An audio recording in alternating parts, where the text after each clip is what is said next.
Благодарам, подпредседателе.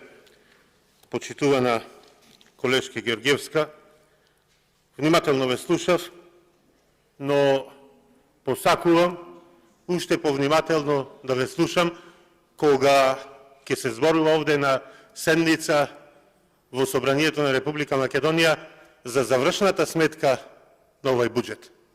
Но тогаш, да ве подсетам, кога ќе се зборува за завршната сметка, не земате ниту еден од вас збор. Молчевте сите. Сеувавме сите ние до последен, кажувавме за лошите резултати. Проверете во стенограмите, ќе видите за завршната сметка на буџетот од 2020 година. Ниту еден не зедовте збор, ниту реплики. Молк. Зошто?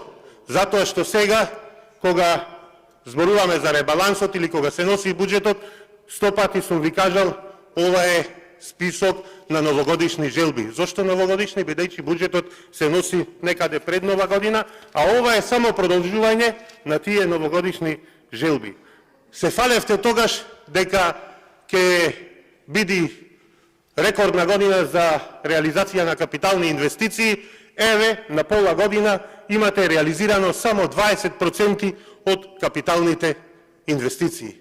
Што значи да сте спијале, ништо да не сте работеле, ќе имавте поголем процент на реализација.